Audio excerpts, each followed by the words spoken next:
할렐루야. 할렐루야. 사랑 축복합니다. 8월 마지막 주일 예배에 참석하신 여러분들 사랑 축복합니다.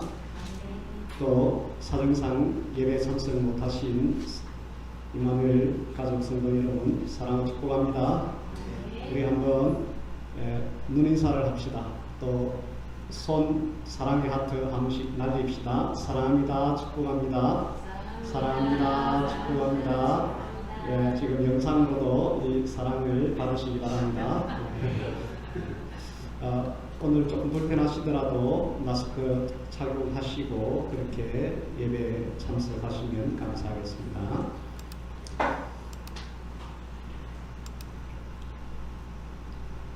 예배 자리로 나아갑시다. 아버지께 참되게 예배하는 자들은 영과 진리로 예배할 때가 오나니 곧 이때라. 아버지께서는 자기에게 이렇게 예배하는 자들을 찾으시느니라.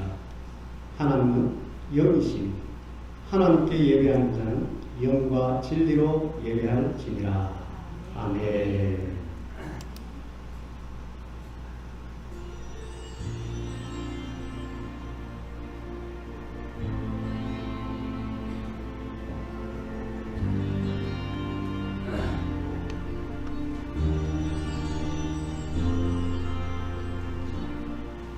하늘의 문을 여소서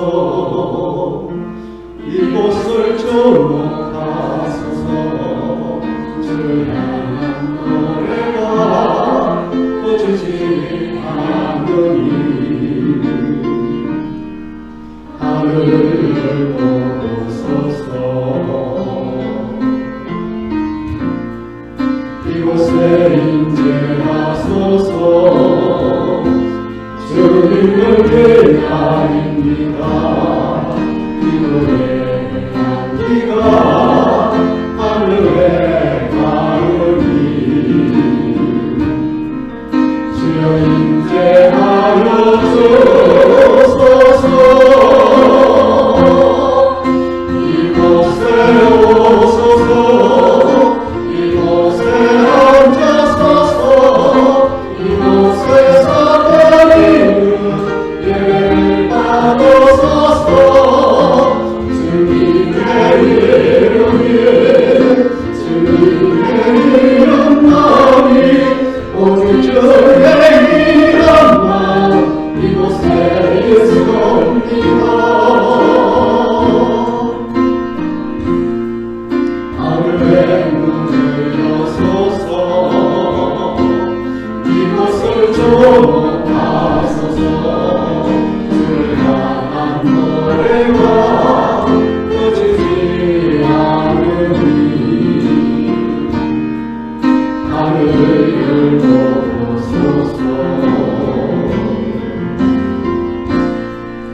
이곳에 임재하소서.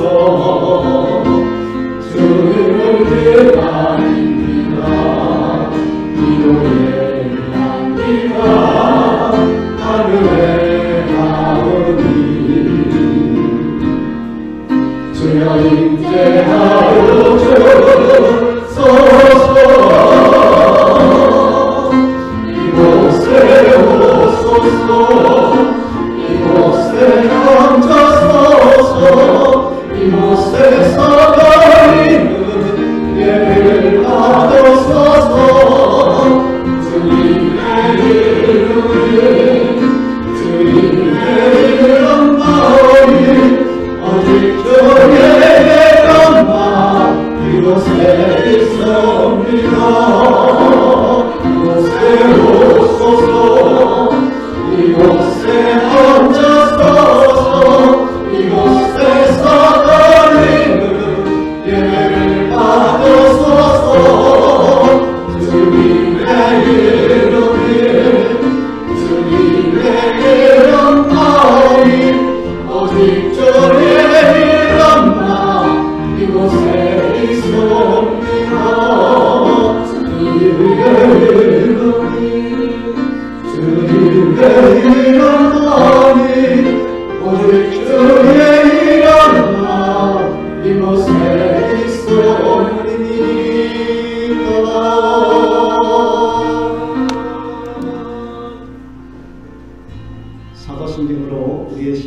하나님 앞에 고백합시다. 나는 전능하신 아버지 하나님 천지의 창조주를 믿습니다. 나는 그의 유일하신 아들 우리 주 예수 그리스도를 믿습니다. 그는 성령으로 잉태되어 동정녀 마리아에게서 나시고 본디오 빌라도에게 고난을 받아 십자가에 못 박혀 죽으시고 장사된 지 사흘 만에 죽은 자 가운데서 다시 살아나셨으며 하늘에 오르시어 전능하신 아버지 하나님 우편에 앉아 계시다가 거기로부터 살아있는 자와 죽은 자를 심판하러 오십니다. 나는 성령을 믿으며 거룩한 공교회와 성도의 교제와 죄를 용서받는 것과 몸의 부활과 영생을 믿습니다. 아멘. 오늘 주시는 하나님의 말씀 본문은 마태복음 16장입니다. 마태복음 16장 16절에서 18절 말씀 함께 읽도록 하겠습니다.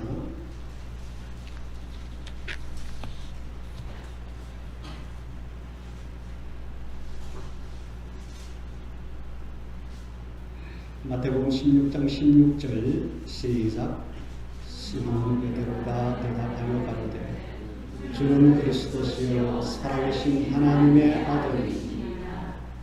예수께서 대답하여 가라사대 아니라 시몬아 네가 복이 있도다.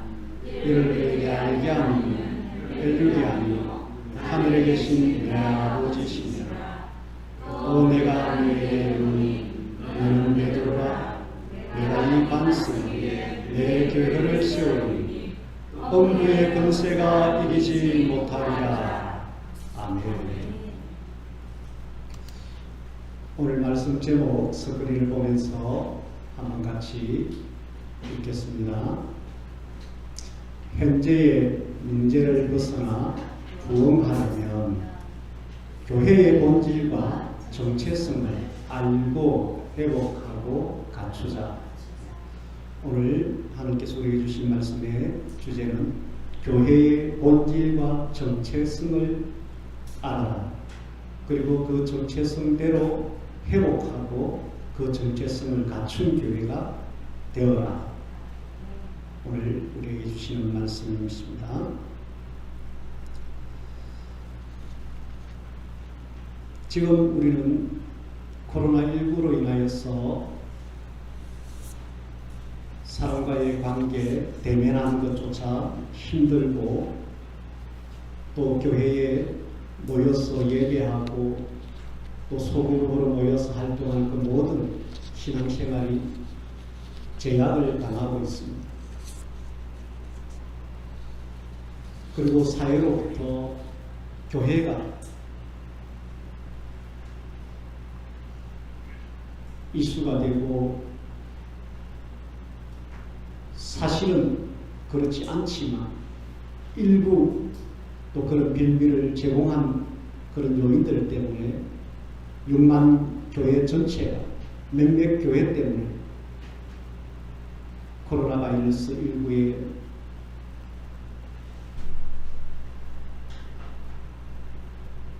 주범 비슷하게 그렇게 인식되어집니다. 정부에서도 방역의 초점을 교회 예배에 맞춰서 교회 집회를 하지 못하도록 하고 있는 것이 현실입니다. 코로나19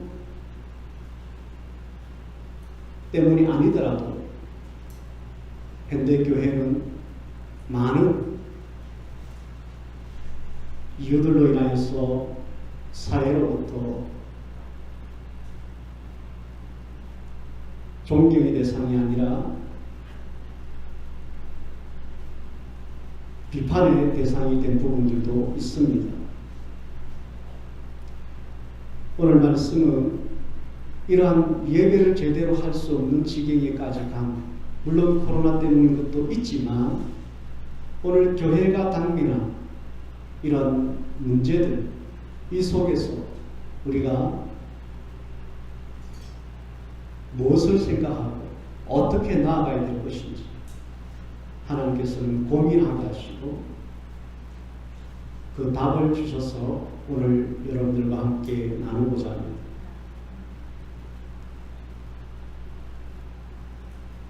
보통 설교자는 위기의 때, 고난의 때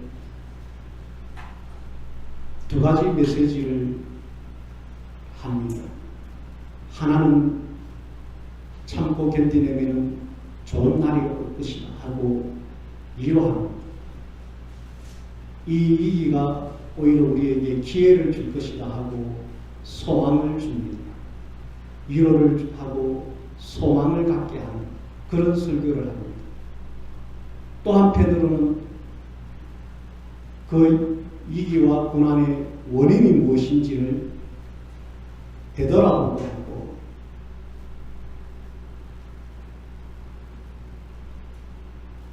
원론적으로 그 문제에서, 그 고난에서, 그 위기에서 벗어나기 위한 답을 제시하는 그런 설교를 또 하기도 합니다.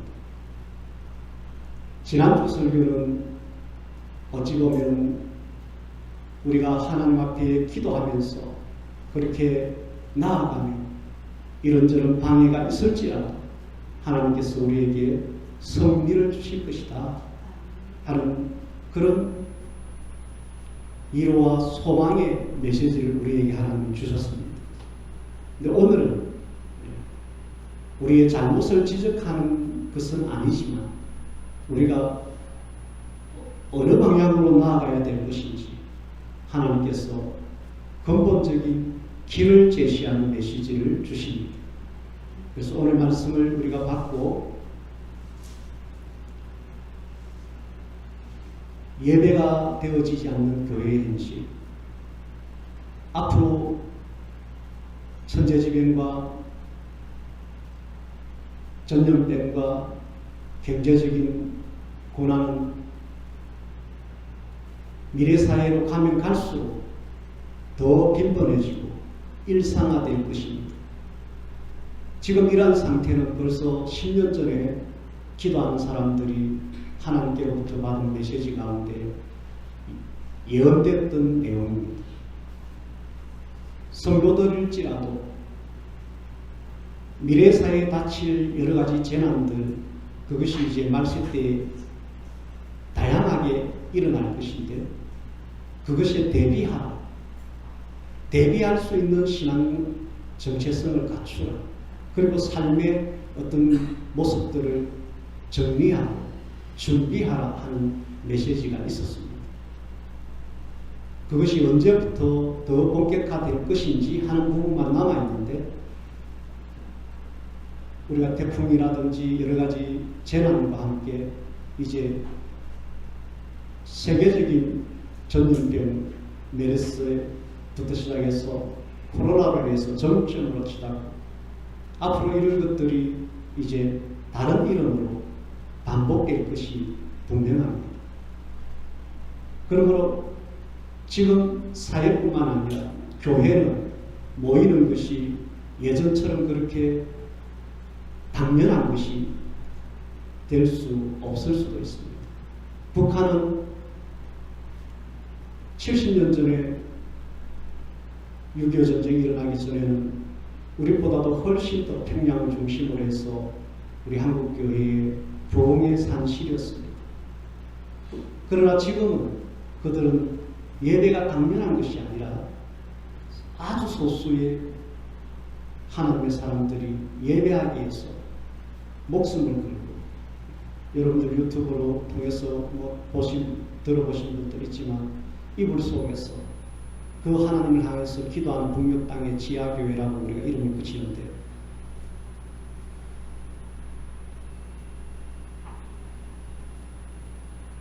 이것이 북한에서만 상황이 아니라 우리의 상황이 될 수 있습니다. 우리가 집에서 예배를 가족끼리 드려야만 되는 그런 시대가 올 수도 있습니다. 교회로 모이더라도 예전만큼 그렇게 전도활동, 대면활동 이런 것들이 이제 제한을 당할 수밖에 없습니다. 원래만 해도 우리 교회가 하고자 했던 많은 계획들이 하나도 실행할 수 없습니다. 소그룹 모임이 될 수밖에 없고, 교회 안에 작은 교회로서 모이고자 하는 것이 목회 비전인데 시도도 못하고 있습니다. 우리 많은 훈련들, 이런 시간들도 우리가 지금 보류하고 있는 상태.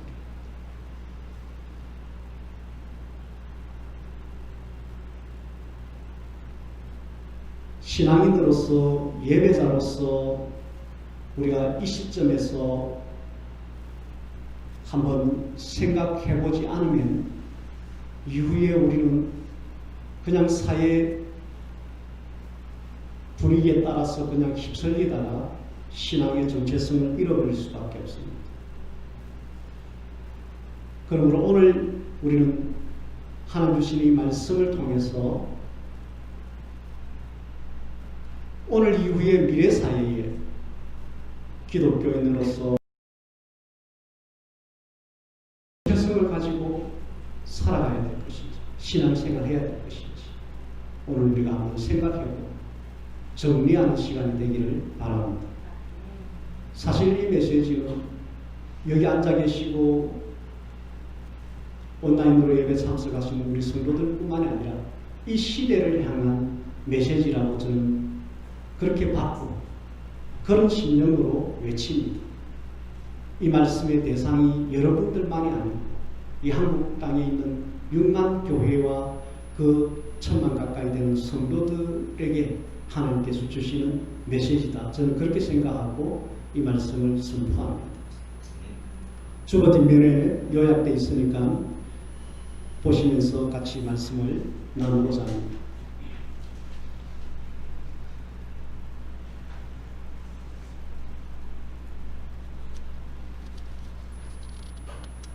서론적으로 말씀을 드렸지만 오늘날 교회는 정체성을 이미 잃고 있고 코로나19 사태로 인해서 더 이제 그 정체성을 잃어갈 수밖에 없는 상황입니다.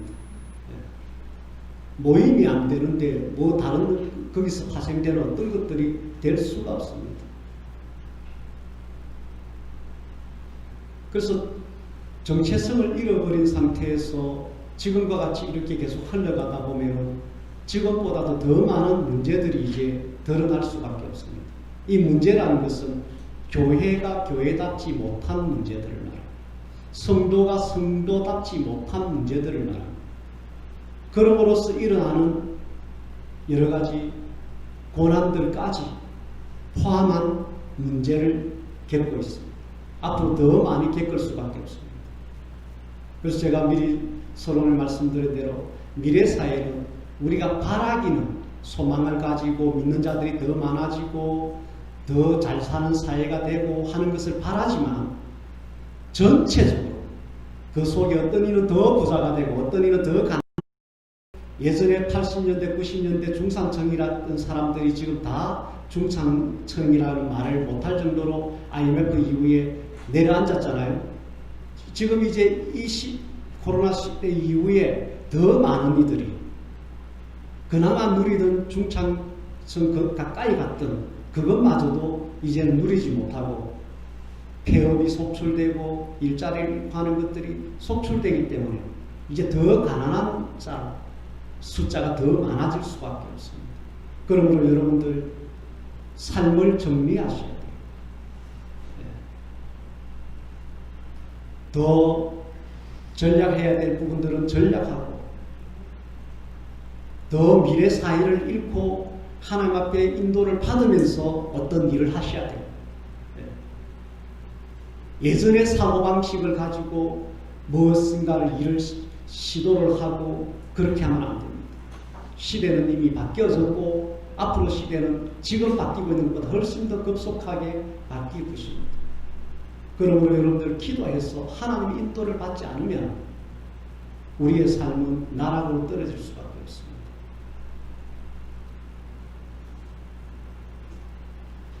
우리가 이러한 문제들에서 우리는 그나마 벗어나 있는 것 같은 그런 삶을 살기를 바라는 마음에서 하나님께서 이 말씀을 주시는 것입니다.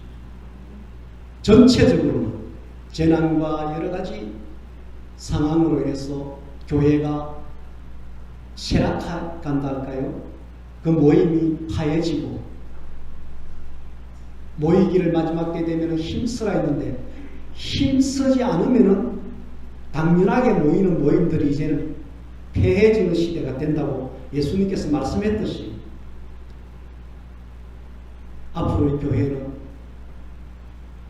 계속해서 부흥이 아니라 전체적으로 6만 교회가 부흥한다는 교회 숫자보다는 더 힘들어서 문을 닫든지 큰 건물을 지어놨는데 빚으로 해서 갱매에 나온다든지 지금 서울에만 해도 규모 있게 지었던 교회들 몇십 개, 60개인가 그 정도가 막 갱매로 나오고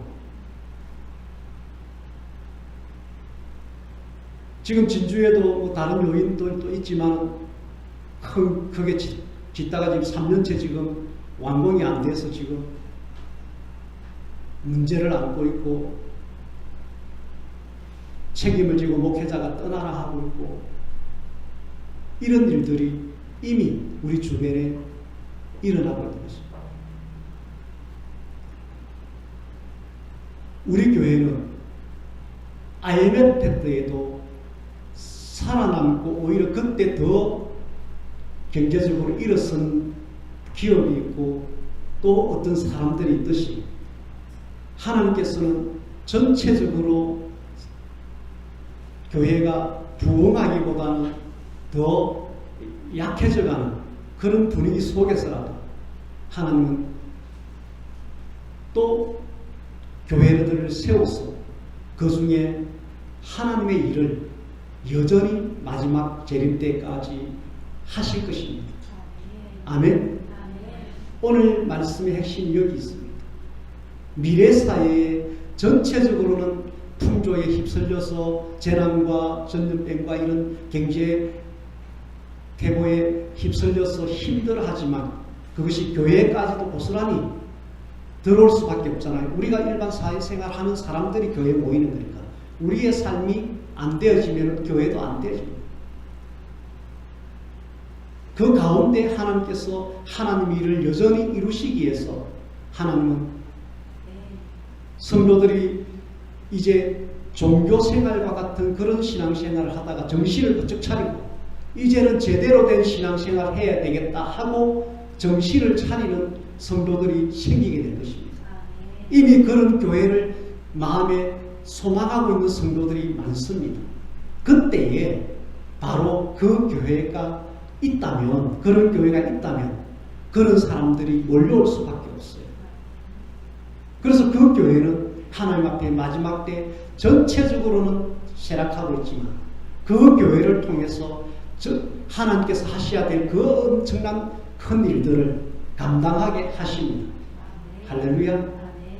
오늘 이 비전을, 하나님의 비전을 이 힘들고 불확실성의 미래 앞에 있는 우리에게 하시고 있습니다. 이 말씀을 들은 우리는 마지막 때에 하나님의 일을 하는 그 교회가 되어야 되고 그 교회 속에서 하나님께 쓰임받는 성도가 되어야 된다는 것입니다. 할렐루야. 그런 하나님의 마음을 먼저 받고 오늘 이 말씀을 우리가 듣기를 원합니다. 그래서 이런 정체성을 잃어버리고 있고 많은 문제들을 겪고 있는 이때에 기본적으로 해야 될 것은 역대하 7장 14절에 있는 대로 너희는 스스로 겸비하고 내게 와서 너희의 그 잘못된 것들을 자백하라 이랬어요.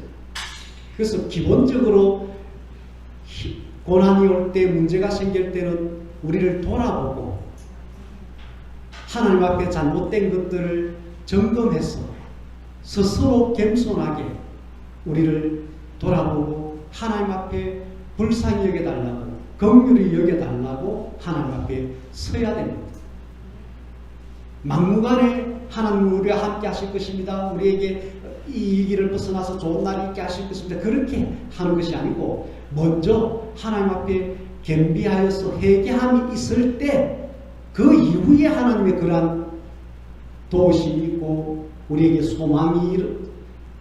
가지고 있는 그 소망이 이루어지는 그런 환경이 실제가 될 수 있다는 것이지, 그냥 우리가 아무것도 하지 않는데 하나님께서 단지 믿는 자들은 어쨌든 하나님을 좋게 하실 것이다, 이렇게 생각하시면 안 된다는 거예요. 역대하 7장 14절을 여러분들이 늘 이 시대, 이 시점에서는 읽으시면서 스스로 겸비하는, 그리고 회개하는 그런 시간들을 가집시다.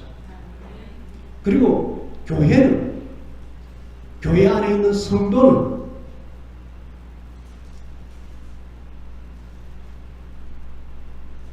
위에, 제대로 된 예수 위에, 예수라는 반석 위에, 즉 다른 말로 교회의 정체성을 바로 한 그런 반석 위에 세워져야 됩니다. 우리의 신앙의 정체성과 우리의 신앙생활, 교회에서 진행되는 그 모든 일들이 이제는 교회다운 교회의 본질과 정체성을 알고 그 차원에서 그 모든 것을 해나가야만 됩니다. 주거듭면의 첫 번째, 교회다운 교회의 모습, 교회의 본질, 교회의 정체성. 첫 번째, 교회는 예수 그리스도의 몸입니다. 한번 합시다. 시작. 교회는 예수 그리스도의 몸입니다. 교회라는 정체성 자체는 예수와 연합된 공동체라는 것입니다.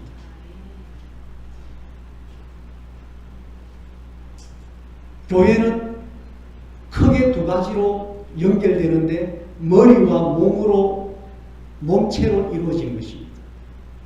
그런데 그 머리, 그 뇌에 해당되는 것이 예수님이라, 그 뇌 차원에서의 머리, 그 외의 모든 몸체는 성도들로 이루어진다는 것입니다. 그래서 교회는 뇌에 해당되는, 그 머리에 해당되는 예수님의 그 모든 인도하심과 지도하심, 거기에 의해서 신경조직으로 혈관으로 퍼져서 온몸이 움직여져야 되는 것입니다. 교회는 목사가 뇌가 되면 안 됩니다. 목사가 머리가 되면 안 됩니다. 교회는 예수님의 몸체이기 때문에 그 몸체의 뇌, 머리는 오직 예수님밖에 없습니다. 우리가 교회의 본질과 정체성을 회복해야 된다 할 때 목사 중심으로 된 것이 지금 이제 바로잡혀야 됩니다. 오직 사복음서에 있는 예수님의 메시지가 우리의 뇌에서 교회에 지시하는 신경조직의 지시가 되어야 됩니다. 목사의 성향에 따라서 교회가 세워지는 것은 교회의 본질적이고 정체성을 잃어버린 것입니다. 목사도 몸체의 한 부분입니다. 여러분들 담임 목사지만 저를 생각할 때 몸체의 한 부분으로 생각해 주시기 바랍니다. 여러분들은 몸의 머리, 뇌가 아니라 여러분들 모두는 몸체에 있는 하나 작은 지체라는 사실을 명심하시기 바랍니다.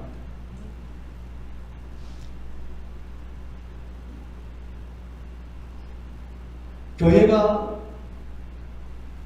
성도가 머리이신 예수와 연합된 성도가 되고 예수님의 지시를 받는 몸체로서의 공동체가 되어야 됩니다. 두 번째, 교회의 성도들은 그 몸을 이루고 있는 지체로서 성도들이 서로 하나로 연합되어 있는, 서로 하나로 연결되어 있는 공동체가 되어야 됩니다. 초대교회는 바로 이런 사랑으로 하나로 연결되어 있는 연합된 공동체였습니다. 할렐루야. 그래서 초대교회는 폭발적인 부흥을 했습니다. 그때 핍박이 없었습니까? 지금보다도 훨씬 더 지금 정부에서 방역 차원에서 하는 이런 것은 거기에 갖다 댈 수도 없을 정도로 로마로부터의 그 믿는 자에 대한 핍박, 또 유대 전통을 따르는 유대교로부터의 그 핍박, 이런 것들이 어마어마했습니다. 예수 믿는 그리스도인들에 속해 있는 유대 같은 민족으로부터 어마어마한 핍박, 예수님이 세례 요한이 다 그 희생자다. 그리고 식민 통치를 하고 있는 로마로부터의 핍박, 이런 것들이 있는 가운데서 성도들이 사랑으로 연합되어 있었다는 거죠. 사도행전을 읽어보면 성도들이 사랑으로 연결되어 있고, 성도들이 가정에서나 소그룹으로 매일같이 모이기를 힘썼어요.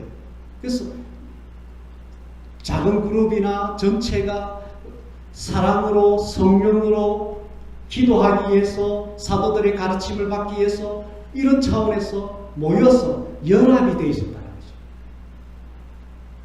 몸을 이루고 있는 지체끼리 서로 연결이, 소통이 잘 되고 있었다는 거죠. 특히 약한 자를 위한 구제 차원에서 좀 더 있는 사람들이 자기가 있는 것을 갖다 놓고 나누어 쓰게 하고 함께 쓰게 하고 이렇게 하는 사랑으로 연합된 거죠. 자, 우리 교회가 미래사회에도 부흥하는 교회, 많은 사람들이 제대로 된 신앙생활을 하고 하나님께 쓰임받고자 갈망하는 마음을 가지고 있는 그런 사람들, 종교적인 신앙생활을 하다가 거기서 끝나버린 사람들이 아닌 진짜 신앙생활을 하고자 하는 사람들 모여드는 그런 교회가 되려면 우리가 초대교회 때처럼 성도들끼리 사랑으로 하나 된 그런 끈끈함이 있는 교회가 되어야 됩니다. 여러분들 오늘부터 이를 위해서 기도하시고 중보기도 하시고 서로 어떤 식으로든지 우리의 관계를 돈독히 하는 그런 분위기를 더 만들어 나갑시다. 지금 잘하고 계시지만 더 이것이 사도행전에 나오는 초대교회 때처럼 성도들끼리의 사랑으로 연합, 할렐루야, 그 전체가 또 목사가 아니라 머리 대신 예수님께 연결되어 있는 그런 몸이 되면 우리 교회는 예수 그리스도의 몸으로서의 정체성을 가진 교회가 되어지는 것입니다. 두 번째, 교회는 예수 그리스도의 신부입니다. 나중에 부활하신 예수님이 천국 잔치를 베풀면서 신랑으로서 우리를 맞이할 때 우리는 신부로서 주님 앞에 서게 됩니다. 교회는 그래서 성경에 그리스도의 신부다 이랬어요. 신부의 정체성은 정결해야 됩니다. 이 정결이라는 것은 지금 시대의 흐름, 세속화의 흐름, 여기에서 벗어나 있어요. 탈세속화, 세속화가 되지 않는 상태. 그래서 우리의 생각과 우리의 삶이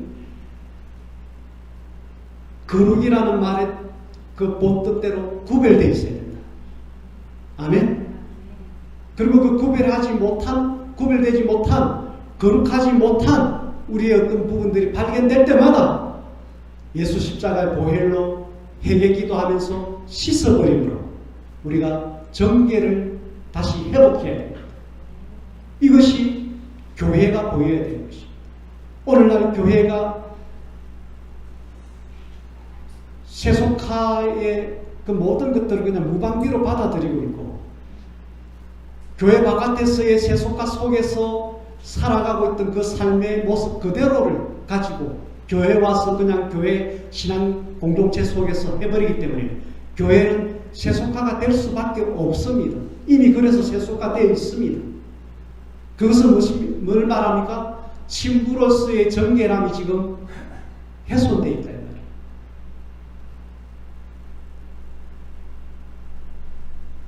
우리가 세속화되지 않도록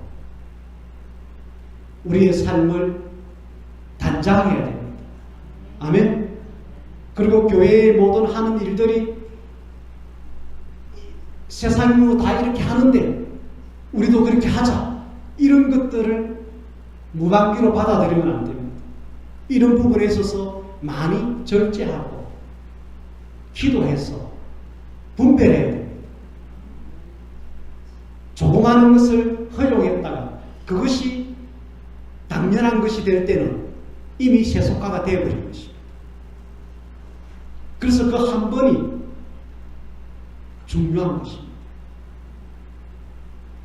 교회에서 물건을 파는 것, 교회 여름 성경학교나 이런 게 할 때 마술하는 사람들, 선생님이 마술을 배워와서 한다는 것, 이런 거 아주 작은 것부터 시작해서 시작하다 보면 많은 것들이 들어와서 뭐 그때도 했는데 이런 식으로 돼서 구별될 게 없는 거예요. 구별될 게 없는 거예요.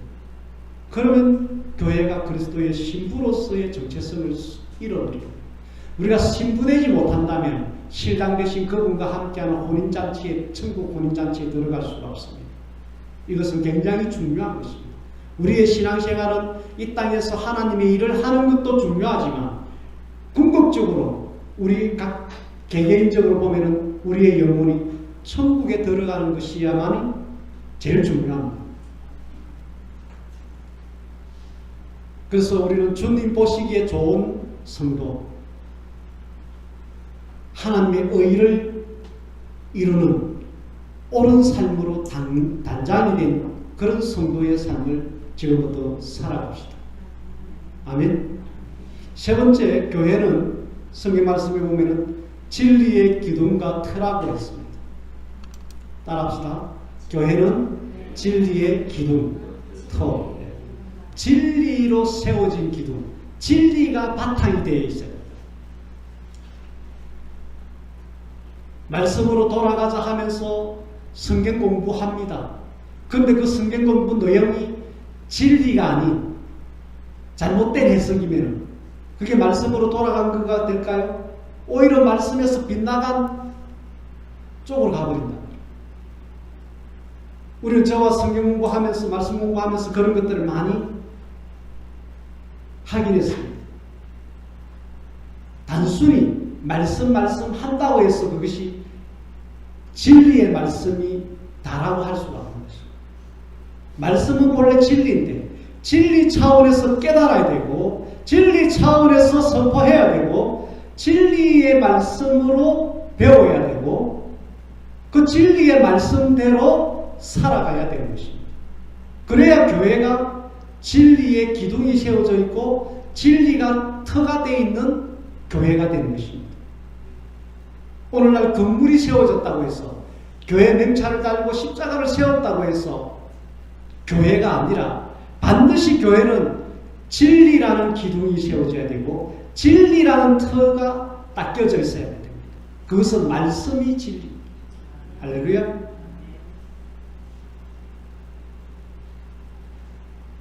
그리고 성령님이 진리의 성령이라 했습니다. 반드시 교회는 진리의 길로 인도하는 성령님이 주도하는 교회가 되게 됩니다. 계속 반복하지만 목사의 목회 철학이 주도하면 안 됩니다. 진리의 성령님이 주도하셔야 돼요.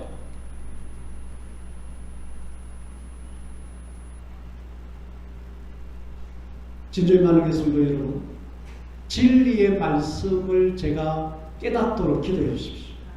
진리의 말씀이라면 사람을 의식이 하지 않고 옛날 선지자들처럼 그렇게 담대하게 선포하고 가르치는 목사가 되도록 기도해 주십시오. 그리고 여러분들 진리의 말씀을 배우고자 하는 그런 갈망하는 마음, 사도행전에 있는 베레아 성도들처럼 말씀을 진리로 깨닫고자 하는 그 갈망하는 마음을 여러분들이 가지시고 날마다 성경을 상고하시기 바랍니다. 여러분들이 성경을 직접 읽지 않는다면 설교로 되어지는 말씀은 한계가 있어요. 여러분들이 반드시 진리의 말씀을 직접 읽어서 묵상함으로 해서 그 말씀에 기록된 대로 새기시기 바랍니다. 너무나 많은 가르침들이 진리가 아닌 신학적, 교리적으로 해석되지 치우친 그런 부분들이 있기 때문에 여러분들 차라리 성경으로 읽어서 거기 있는 그대로를 그냥 받아들이시는 게 오히려 순수합니다. 그것이 오히려 진리의 말씀입니다. 그리고 단에서 서서 여러분들에게 말씀을 선포하고 가르치는 저에게 진리의 말씀을 깨달아서 진리의 말씀 차원에서 가르치고 선포하는 목사가 되도록 그 설교 한 번이 진리 차원에서만 선포하는 목사가 되도록 기도해 주십니다. 그래야 우리 교회는 계속 진리의 기둥이 더 든든하게 세워질 것입니다. 그리고 계속해서 진리라는 터가 굳어질 것입니다. 할렐루야. 여기에 바닥이 금이 가고 기둥이 부서지면은 우리 교회는 희망이 없습니다. 네 번째,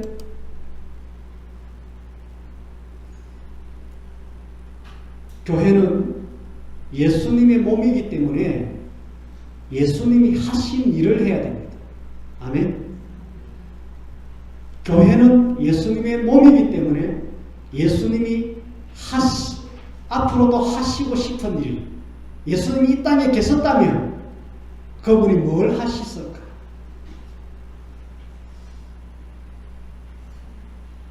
그러므로 예수님께서 제자들을 비롯해서 세운 교회에게 하라고 한 일이 있습니다.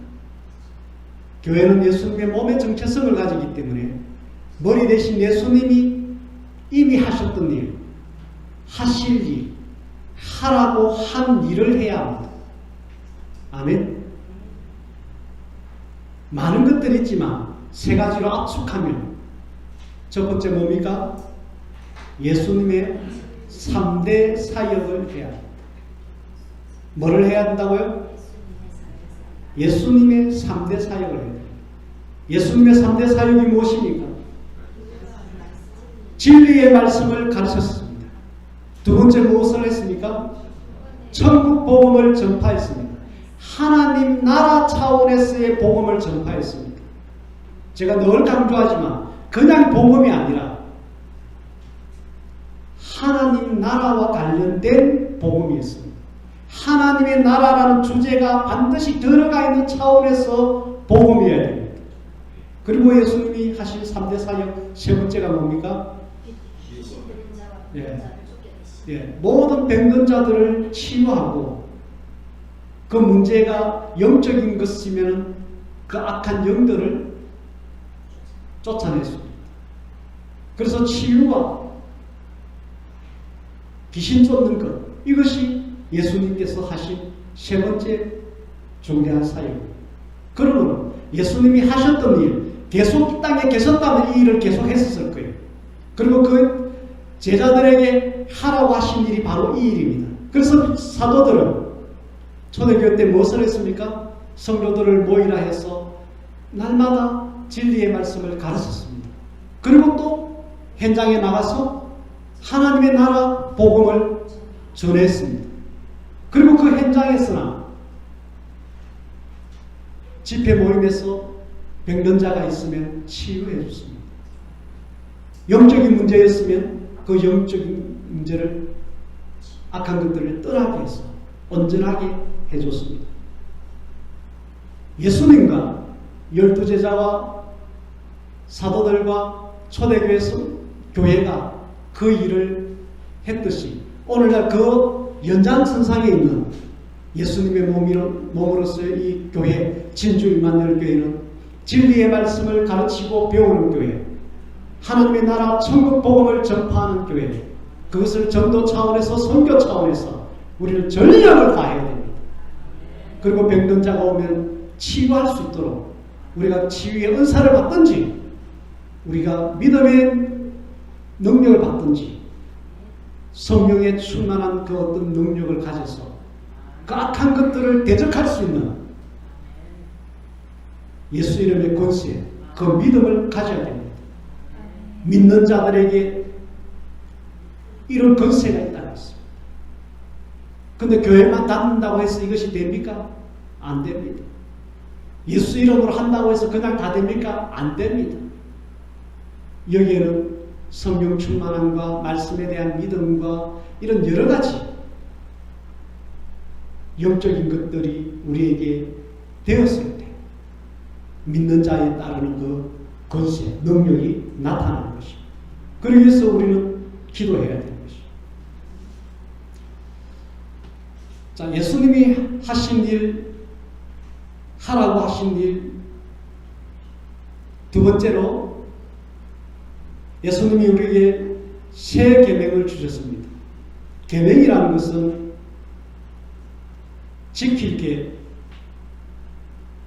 지켜야 될 명령입니다. 예수님이 우리에게 주신 계명, 새 계명이 무엇입니까? 서로 사랑하라고 했습니다. 당연히 하나님을 사랑하는 것은 우리에게 중심에 늘 있어야 되고, 그 하나님을 사랑함에 있어서 기준은 마음을 다하고 뜻을 다하고 정성을 다하고 온몸을 다하고 모든 것을 다하고 그것은 일부분만이 우리가 하나님을 하여서 뭘 한다는 것, 그것이 양이 우리가 가진 것 중에서 100% 기준으로 해서 내가 70%, 80%를 하더라도 우리는 하나님 사랑이 온전함이 이루지 못하는 것입니다. 다가 기준입니다. 100% 우리의 재산 전부다. 나에게 주어진 인생의 수명 전체다. 시간 전부다. 모든 것이 다 하여가 하나님 사랑의 기준입니다. 이것이 당연한 것이고, 특별히 예수님께서 우리에게 주신 계명의 핵심은 이웃을 사랑하라는 것입니다. 그 사랑의 열매가 있는 삶을 살아야 된다는 것입니다. 사복음서를 통해서 우리가 이미 알고 있지만 이 사랑 실천이라는 것, 이것은 천국 복음의 핵심이기도 합니다. 또 구약 성경의 선지자와 율법의 대강령이라고 했습니다. 그래서 사랑하라는 계명은 창세기부터 요한계시록까지 구약과 신약에 걸쳐서 핵심 메시지입니다. 이것이 없으면, 이 열매가 없으면, 사랑의 열매가 없으면, 이웃 사랑에 실천하는 것이 없으면 천국에 들어가는 데서도 제외된다고 예수님께서는 여러 번 말씀하셨습니다. 그러므로 교회는 사랑 실천의 열매가 있어야 됩니다. 여러분들 나의 가장 가까운 이웃, 부부, 자녀, 부모부터 시작해서 내 혈육들, 그리고 교회, 특별히 교회 공동체 안에서 성도들끼리 우리가 사랑을 합시다. 아멘. 그리고 우리가 만나는 아직은 불신자들, 영구원의 대상자들, 그들을 사랑의 관점에서 우리가 그들을 늘 바라보고 그렇게 처신합시다. 아멘.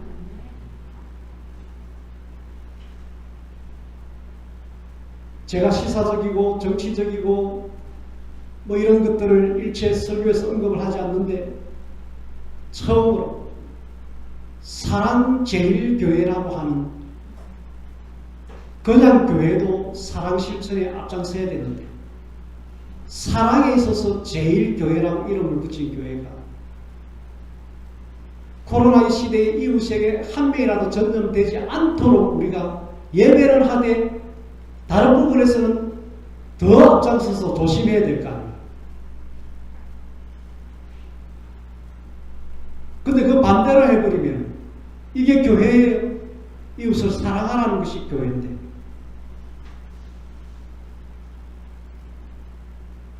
우리가 사랑 실천은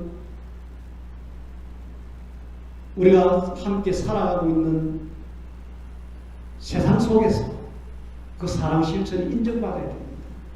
아멘. 우리 교회 안에서 우리들끼리도 저 장로님 저 권사님, 저 집사님, 저 성도는 사랑이 많네. 이렇게 개인적으로 인정받는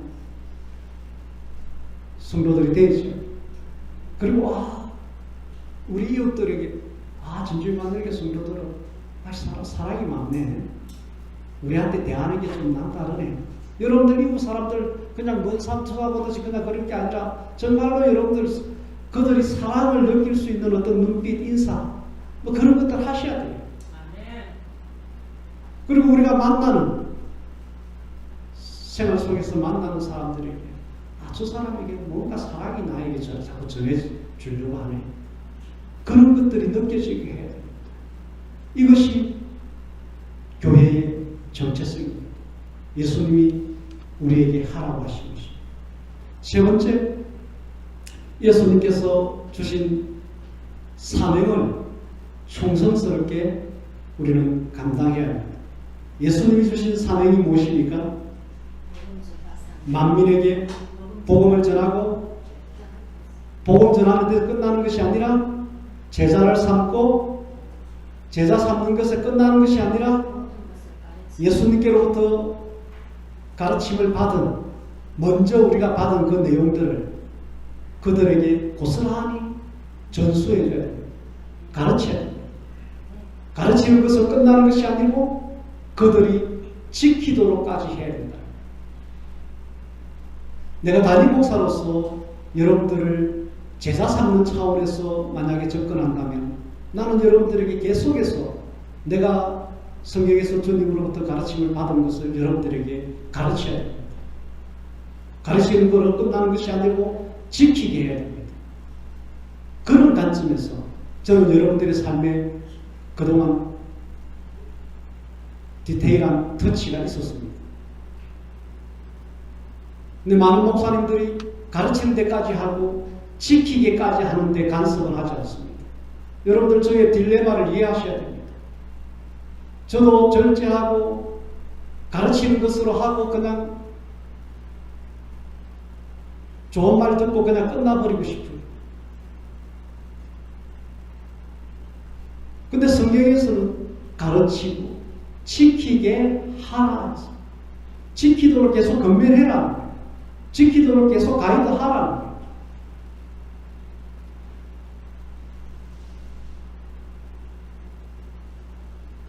많은 고민이 있습니다. 그 최소한으로 하려고 합니다.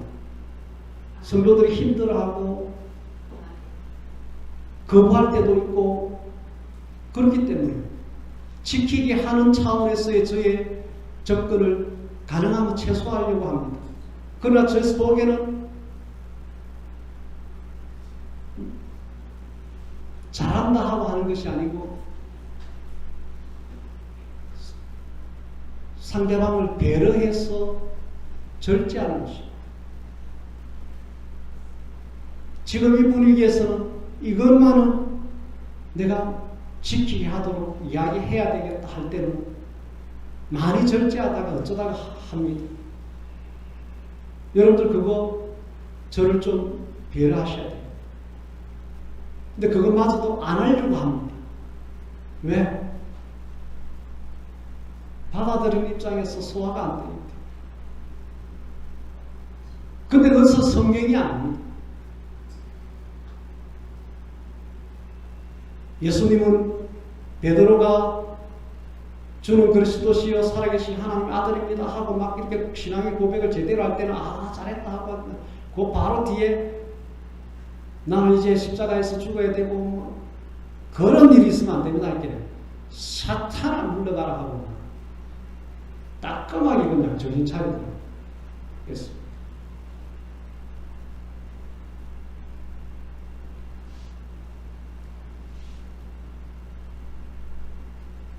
여러분들 많은 사랑을 품고 만민에게 복음을 전파합시다. 전도 선교에 여러분들 인생을 걸어야 돼요. 우리에게 주신 이 사명은 진짜 충성스럽게 감당해야 됩니다. 아멘. 복음 전파하려고 하는 전도 선교에 여러분들 많은 것을 계획을 세우시고 거기에 헌신하시고 드려야 합니다. 그리고 개인적으로 제자 삼는 그런 사람들이 있어야 돼요. 직접적으로, 간접적으로가 아니라 직접적으로 교회 안에서 내가 제자 삼은 사람들이 있어야 돼요. 그들에게는 내가 가르쳐야 돼요. 아멘. 그리고 그들에게 계속해서 사랑을 가지고 건면하고 이끄는 그런 끝까지 책임지는 그런 신앙생활의 모범이 되어줘야 돼요. 아멘. 교회 와서 예배 참석하고 떠나고 각기 따로따로 하는 이것은 교회의 정체성이 아닙니다. 지금 온라인 예배 어쩔 수 없이 하다가 지금 여기에 길들여져서 이제 교회 그냥 뭐 참석 안 하고 그냥 잠시 그걸로 하지 이렇게 이제 사고방식이 변화버린단 말이에요. 그러면 거기서 오는 가장 치명적인 뭐냐? 성도들끼리 서로 하나 되어야 되는 것이 교회의 정체성인데 그게 다 없어져 버린 거예요. 그러면 교회가 안 되죠. 그러면 하나님의 나라 일이 진행될까요? 교회를 통해서 하나님의 나라 일이 이루어지는데 각기 따로 놀아버리면 하나님의 일은 하나도 진행이 안 됩니다.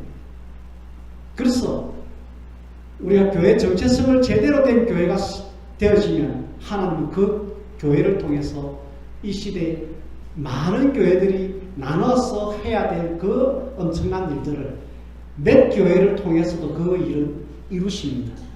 할렐루야. 예수님이 이 땅에 오신 목적이 영생을 주러 오셨다 했습니다. 그래서 영혼 구원은 우리 교회의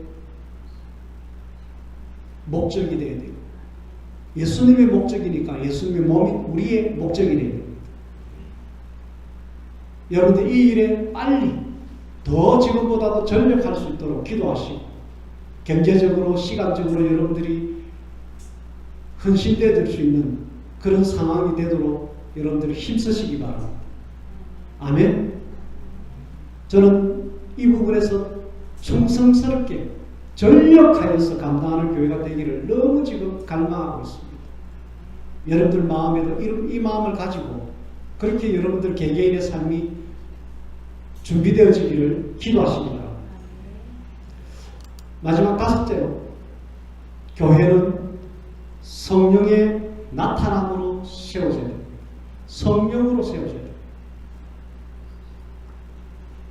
교회의 모든 일과 역사는 성령의 역사로 되어져야 됩니다. 이 성령의 역사는 그 교회 구성인 성도들의 기도할 때 성령이 역사합니다.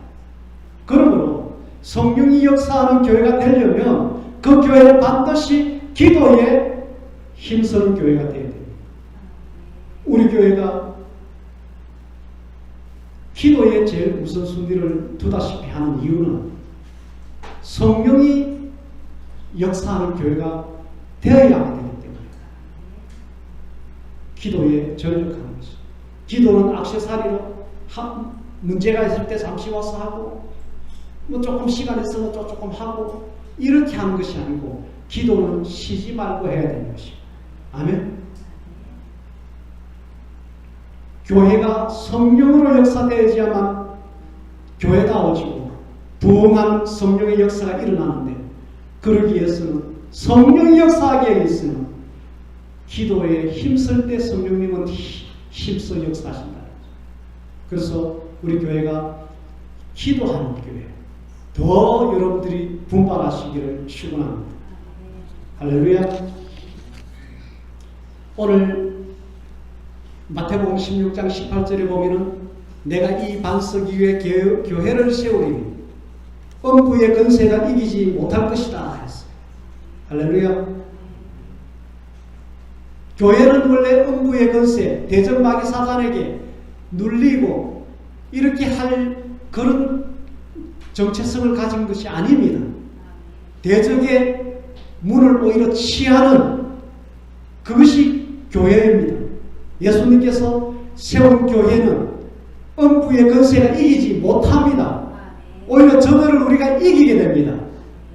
음부의 권세라는 것은, 권세라는 말이 헬라어로 하면 그 대문이라는 뜻인데, 음부의 대문, 음부의 대문, 이것을 우리가 오히려 열어 제끼고 침략해 들어가서 그것을 오히려 우리가 차지하는 것이 교회입니다. 할렐루야. 그래서 문들아 머리 들어라, 그것은 왕이 들어가신다. 문들아 열릴지어다. 견고하게 음부의 권세로 닫혀져 있는 이 음부의 대문은 왕 대신 예수님의 입성에 무너지고 열려질지어다 하는 찬양입니다. 우리 교회는 그 찬양과 같이 진격해 나가야 되고, 음부의 권세, 음부의 그 견고한 성, 그 대문을 우리가 열어 제끼고 그것을 여리고성을 정복하듯이 정복해 나가야 됩니다. 이것이 예수님께서 교회를 세우시고 명령하신 것입니다. 교회는 음부의 권세를 이깁니다. 오히려 음부의 권세가 교회를 이기는 것이 아니라 교회가 음부의 권세를 이기는 것입니다. 할렐루야. 그런데 교회가 오늘 말씀하신 성경에 나와 있는 이 5가지 교회의 본질과 이 정체성을 잃어버리면 예수님이 말씀하셨던 그 교회가 아니에요. 건물교회당이에요. 종교인이 모인 그냥 집단이에요. 그런 교회가 아닌 교회, 교회의 정체성을 잃어버린 교회는 오히려 음부의 권세에게 눌림받을 수밖에 없습니다. 세속화의 물결에 그냥 휩쓸리고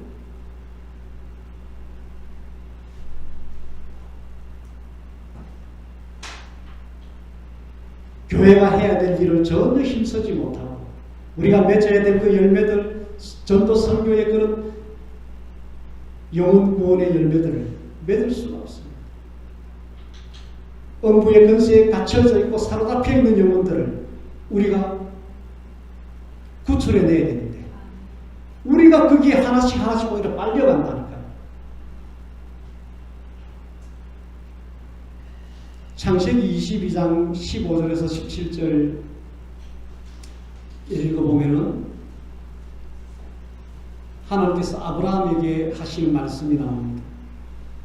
아브라함이 이삭을 바치고 나서 하나님께서 아브라함에게 여호와께서 이르시기를 내가 나를 가르쳐 맹세하노니 창세기 22장 15절입니다. 네가 이같이 행하여 네 아들 네 독자를 아끼지 아니하였은즉 내가 너에게 큰 복을 주고 너의 씨로 크게 성하여 하늘의 별과 같고 바다의 모래와 같게 하리니 너의 씨가 그 대적의 문을 얻으리라. 아멘. 아브라함의 씨는 이삭입니다. 그 독자 이삭입니다. 그 이삭은 궁극적으로는 예수 그리스도를 상징합니다. 아멘. 그 독자 이삭으로 말미암아 후손이 많아질 것입니다 했습니다. 번성할 것이라 했습니다. 그것이 이삭의 씨가 예수고 예수를 믿어 구원받은 하나님의 백성들의 숫자가 많아질 거라 했습니다. 그들의 모임이 오늘날 교회라는 것입니다. 너의 씨가 그 대적의 문을 얻으리라 이랬습니다. 마귀사단의 그 건세 아래 있는 그 대적의 문, 여리고성과 같은 그 문을 취하여 차지할 것이라 했습니다. 즉 세상을 정복할 것이라 했습니다. 할렐루야. 누가요? 아브라함의 씨, 믿는 자의 조상이라 우리가 하는 아브라함, 그 믿음을 가진 유일한 씨 이삭이 상징하는 예수, 예수를 믿은 성도들의 모임 교회, 그들이 대적의 문을 문을 취할 것이다. 할렐루야. 대적의 문을 얻을 것이라 했어요. 창세기 22장 17절에 대적의 문을 얻을 것이라 했어요. 누가? 너의 씨가 예수를 믿는 성도들의 공동체, 교회가 대적의 문을 얻을 것이라 했어요. 근데 지금 전체 교회의 분위기는 코로나 사태 이후로 교회가 오히려 약해져 가고 있습니다. 교회마다 모이는 숫자가 절반 이상 줄어들어버리고 비대면 예배라 해서 아예 모이지도 못하고 있고 지금 소문에 듣다 보면 대면 예배를 할 때도 거의 절반 정도가 지금 숫자가 줄어들었다. 대부분의 교회들이. 우리가 지금 대적에게 지금 오히려 휩쓸려 가고 있다. 왜? 그게 성경이 아닌데 왜 그렇게 되고 있을까요? 아브라함의 믿음의 정체성을 가진 성도들이 모인 교회가 되어야 되고, 아멘. 교회다운 교회의 본질과 그 정체성을 가진 교회가 되면 오히려 대적의 문을 취하고 얻고 정복하게 되어 있는데 그 정체성을 잃어버린 교회가 되니까 종교화된 교회가 되어버리고 성도들 한 사람 한 사람이 종교화되어 버리니까 그들이 모인 교회가 되니까 교회가 세속화되고 오히려 정반대 지금 일들이 일어나고 있는 것입니다.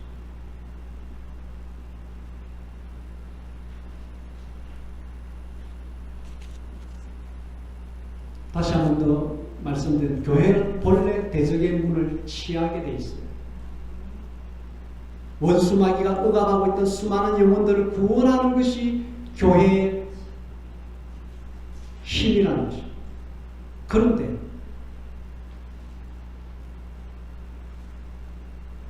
문제는 이렇게 교회가 승리할 수밖에 없는 그 정체성과 그 본질을 가지고 있음에도 불구하고 그것을 잃어버리면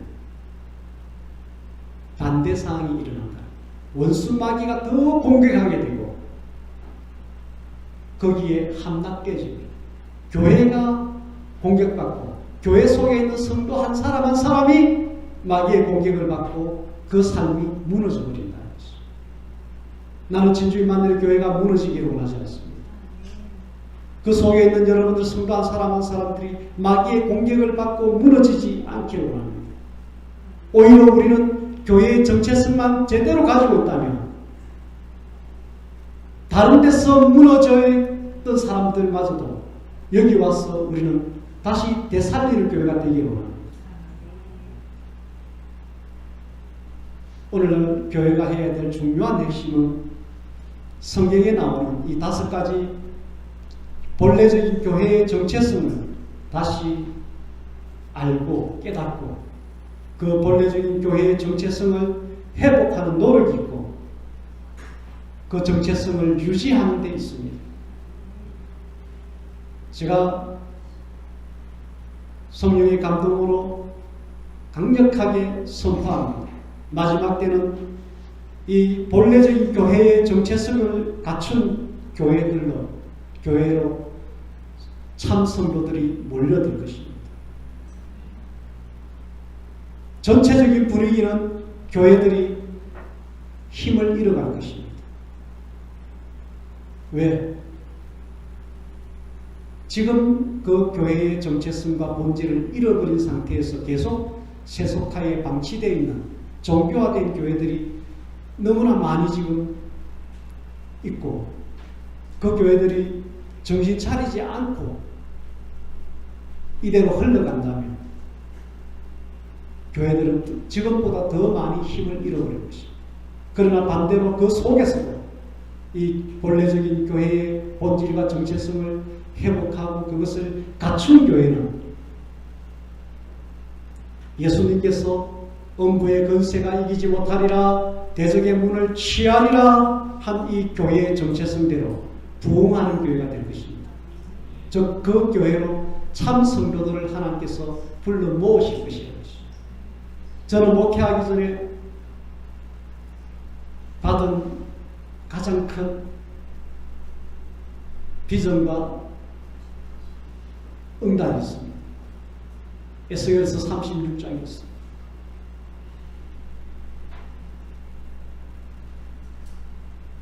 절기 때 제사 드리려고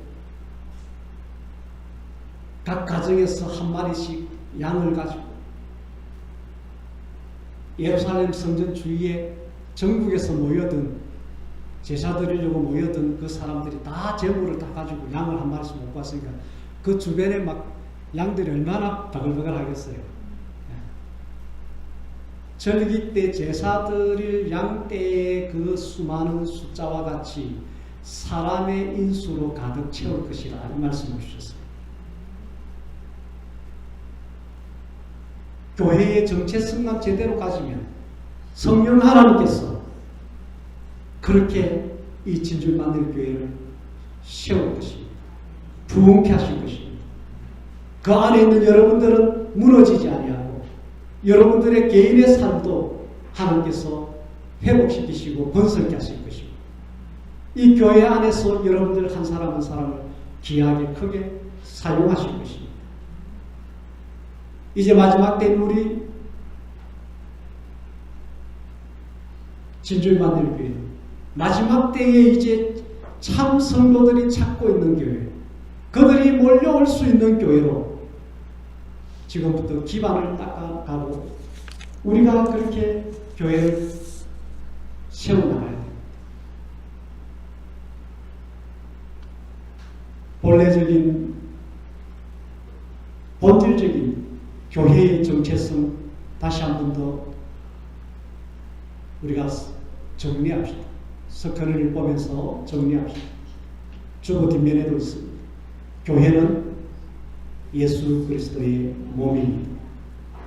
우리 교회는 언제나 예수님과 연결되고 우리 성도들끼리 서로 연합되기를 힘섭시다. 두 번째, 교회는 예수 그리스도의 신부입니다. 신부로서 정결함을 유지합시다. 순종해서 거룩함을 유지하고 회개해서 더러워진 죄를 씻어버려서 정결하고 거룩한 삶을 유지해서 주님 보시기에 좋았더라는 단장된 신부로서의 교회가 됩시다. 세 번째, 교회는 진리의 기둥과 터입니다. 진리의 말씀이 가르쳐지고 진리의 말씀을 배우고 진리의 말씀대로 믿음하고 생활하는 교회가 되도록 그런 신앙생활 하도록 힘씁시다. 네 번째, 교회는 예수님이 하신 일, 하라고 하신 일을 하는 공동체로 세워졌습니다. 예수님의 3대 사역, 예수님의 계명, 사랑입니다. 예수님이 주신 사명, 전도 선교입니다. 사랑 실천과 전도 선교에 전력하도록 힘씁시다. 다섯 번째로, 교회는 성령의 역사로 세워집니다. 성령의 역사는 전혀 기도에 힘쓸 때 성령님은 강력하게 역사하십니다. 사도행전에 있는 초대교회가 그것을 증명하고 있습니다. 우리가 쉬지 말고 기도하여서 성령으로 강력하게 역사해서 부흥하는 교회가 되도록 지금부터 지금까지 해온 것보다도 더 힘써서 우리가 교회의 본질과 정체성을 회복하고 세워나가는데 전력합시다. 이 일에 담임 목사가 앞장서고 이 일에 장로님 두 분이 앞장서고 이 일에 권사님들이 앞장서고 이 일에 집사님들 모든 성도들이 다 같이 손을 맞잡고 그렇게 우리가 나아갑시다.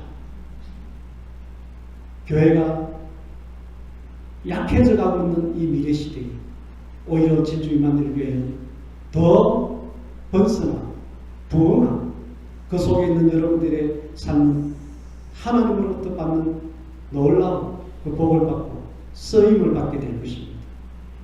이것을 진주의 만들게 해주신 하나님의 비전으로 받고 우리가 이 비전을 소망 삼고 우리가 오늘부터 나아갑시다.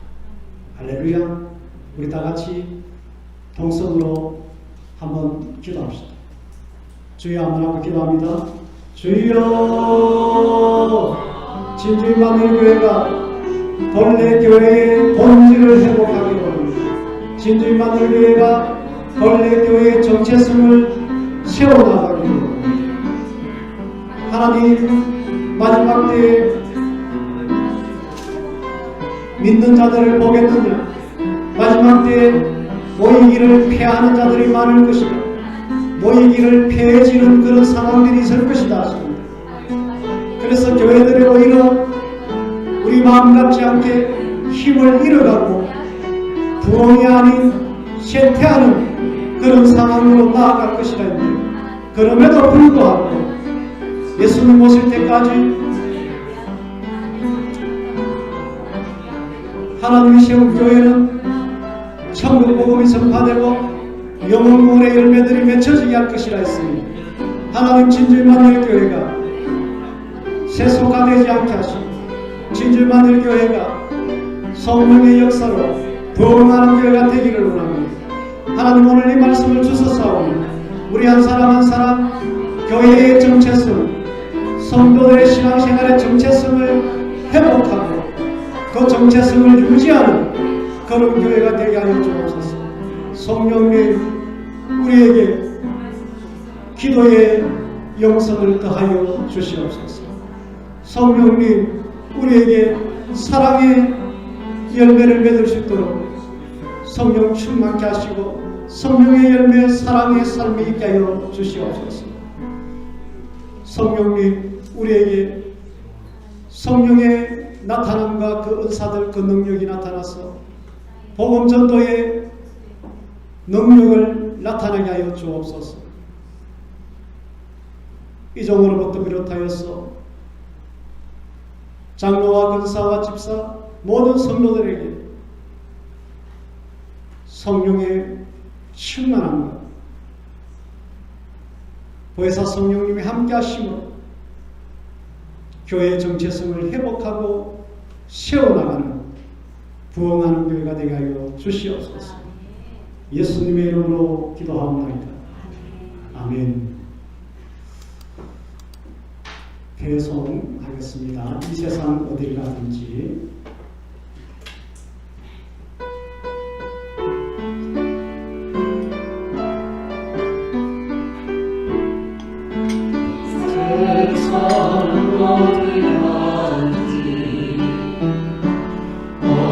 어디서 무얼 하는지 주는 항상 나와 함께 동행하여 주시네. 영역에 주께서 나를 사랑해 주께서 우리 서로 쳐다보면서 인도하여 축복하시네. 인도하여 축복하시니 언약의 주를 사랑해 주 이 세상 어디도 주님 함께 보게 하여 주시며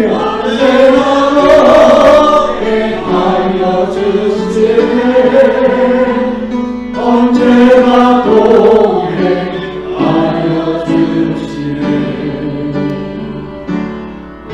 오직 성령의 열매는 사랑과 일함과 인내, 자비, 양성, 인내와 자비와 양성, 충성은 절제, 충성은 절제하. 능력의 주 영역에 주께서 나를 우리 서로를 쳐다봐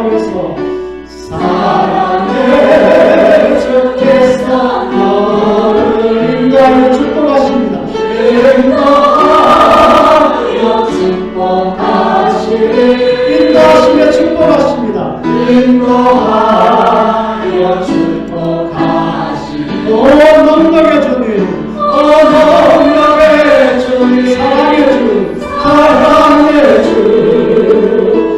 성령의 열매를 맺게까지 주님 뜻대로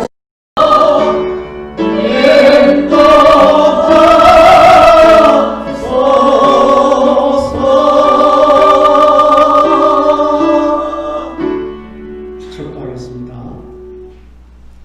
여호와는 너에게 복을 주시고 너를 지키시기를 원하며 여호와는 그 얼굴을 너에게 비치사 은혜 베푸시기를 원하며 여호와는 그 얼굴을 너에게로 향하여 드사 평강 주시기를 원하노라.